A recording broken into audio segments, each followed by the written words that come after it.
the Chase Thomas Podcast, for people who have nothing but time to kill. Importance of Landon Mack, even more. That's fair. Ethan Stone, the NBA draft came and went last week, and 2 Tennessee Vols, one of a handful of schools that had 2 players drafted in the 2025 NBA draft, Tennessee being one of them. Chaz Lanier goes 37th to the Detroit Pistons to join VFL Tobias Harris.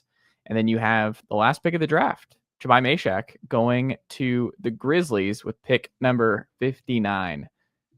Ethan Stone, what do you say about those 2 picks? Is there a spot that you like more for what the former Vols? Do you like Chaz in Detroit more? Do you like Mashack in Memphis more?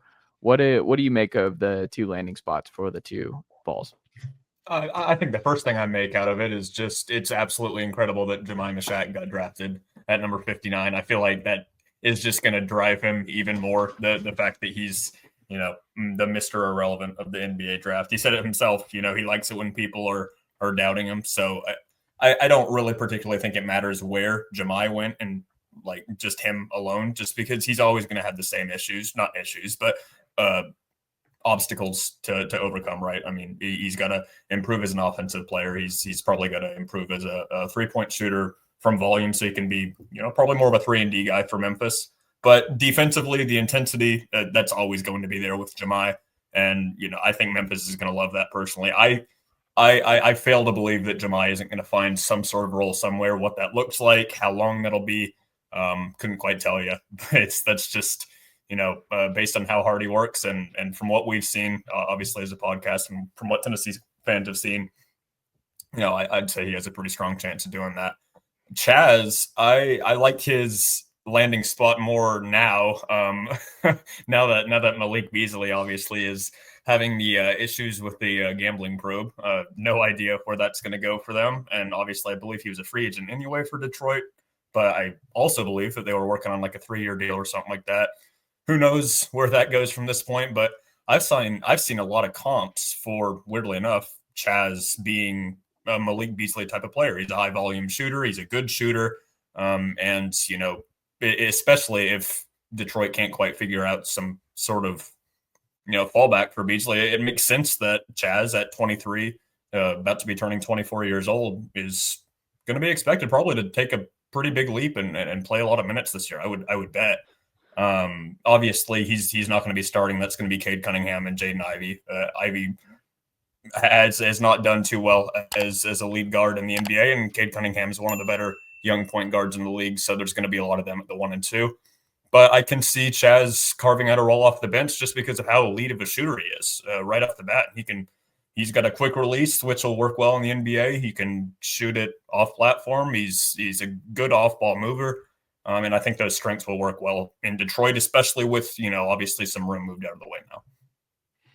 Yeah, I like Chaz in Detroit a whole lot more than Toronto, where you saw, because Toronto now with Masai Ujiri out, and just that's a bad situation. I don't think that would have been a great landing spot. I think the Warriors would have been really fun for him. Like if he wound up there, that would have been really interesting. I think this is a good spot though, because the Pistons, I think a lot of people don't realize that the Pistons are a top 6 team in the East right now. And they just signed Karis LeVert, and Cade Cunningham is a top 20 player in the league, and that's going to help Chaz. Obviously, Chaz was a big beneficiary of playing next to Zakai. Obviously, Cade's a very different kind of player, but Cade is an exceptional NBA player at this point.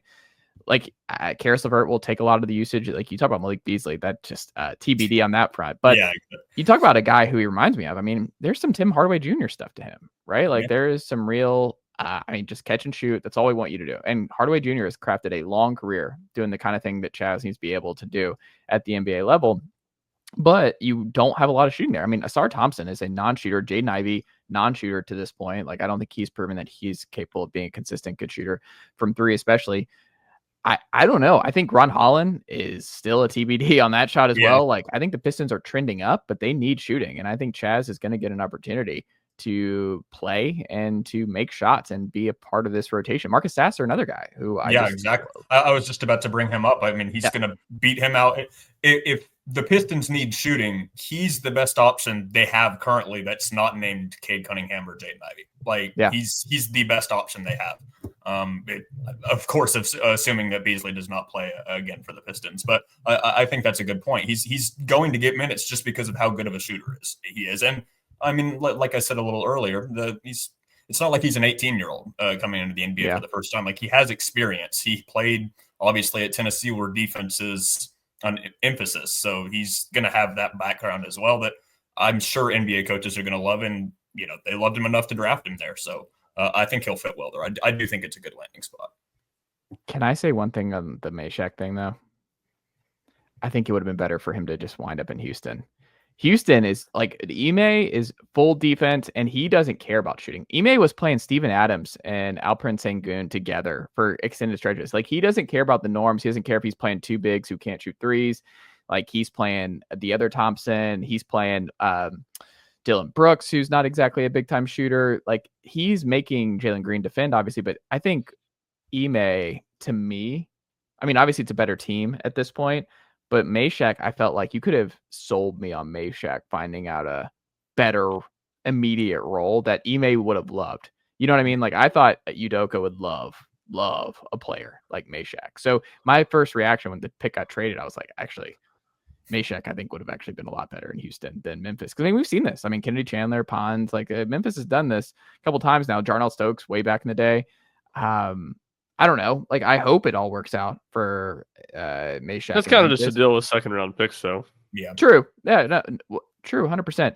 But I also kind of wonder, I don't know.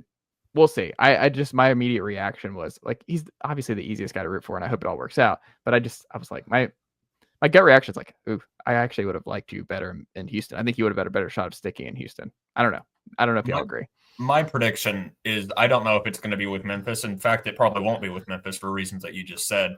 I think he will find a role somewhere. I don't know where it will be, but he's just too good defensively, I feel like. And I mean, he's got decent enough size and he can shoot the three. I mean, I understand the NBA doesn't really care about defense, but like his specific skill set, his specific motor, I feel like someone somewhere is going to eat that up.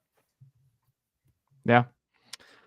Well, going back to baseball here as we continue our Vol baseball season review series, Ryan, Reese Chapman. We did Hunter Inslee last week. Nicely done, nephew. The Chase Thomas podcast. Hell yeah.